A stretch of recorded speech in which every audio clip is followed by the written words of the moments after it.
ఈ పూరీలోకి అన్నంలోకి బగారా పులావ్ లాంటి కర్రీస్లోకి చాలా టేస్టీగా ఉంటుందండి. హలో అండి, welcome back to wow women.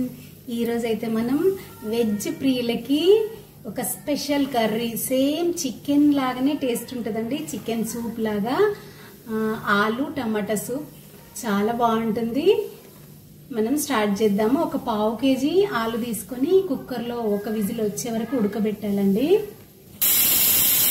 2 ఉల్లిగడ్డ ముక్కలు మీడియం సైజు, తర్వాత కొంచెం అల్లము, కొంచెం ఎల్లిపాయ, చెక్క, 2 లవంగాలు, 2 యాలకులు.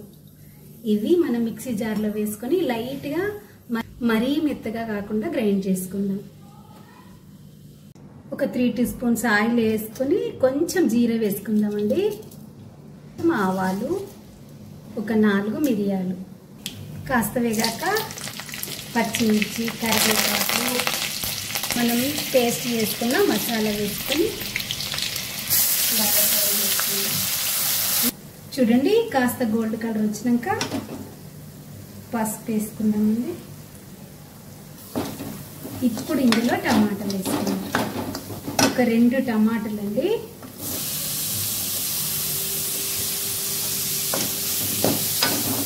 ఈ టమాటాలను నిదానంగా మూత పెట్టి ఒక 2-3 మినిట్స్ మగ్గనిద్దామండి.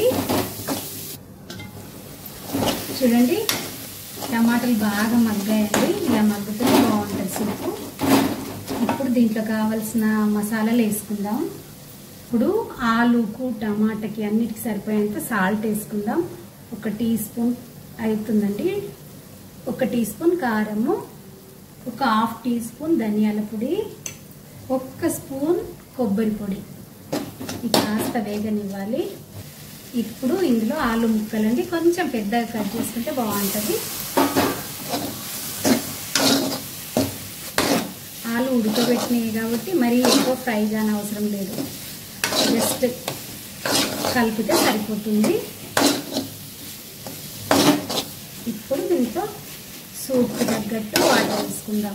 మనం చిక్కగా కావాలనుకుంటే కొంచెం తక్కువ వేసుకోవచ్చు, కొంచెం పల్చగా కావాలంటే కొంచెం ఎక్కువ వాటర్ వేసుకోవచ్చు. మరీ ఎక్కువ వేసుకోవద్దు, మరీ తక్కువ వేసుకోవద్దు, మీడియంగా వేసుకుందాం. ఒక పెద్ద గ్లాసు వాటర్ వేసుకుంటున్నా. దీన్ని ఒక 5-10 మినిట్స్ బాగా మరగాలండి. ముక్కకి మంచిగా ఉప్పు, కారం, మసాలా అన్నీ పడతాయి. కొంచెం కొత్తిమీర కూడా వేసుకుందాము.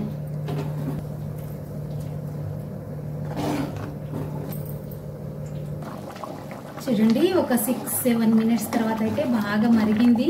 ఇంకా చల్లారిన తర్వాత ఇంకా గట్టి పడుతుంది కాబట్టి సరిపోతుంది. మీకు ఇంకో టిప్ అండి, ఒకవేళ కొందరికి కొబ్బరి పొడి నచ్చదు కదా, నచ్చినప్పుడు ఇలాంటి ముక్కను ఒకటి ఇలా స్మాష్ చేస్తే మనకు చిక్కటి సూప్ వస్తుంది. అంతే అండి. చపాతీలోకి, పూరీలోకి, అన్నంలోకి, బగారా పులావ్ లాంటి కర్రీస్లోకి చాలా టేస్టీగా ఉంటుందండి. చాలా బాగుంటుంది. ఒకసారి మీరు ఇదే ప్రాసెస్లో చేసుకొని ఎలా ఉందో కామెంట్ చేయండి.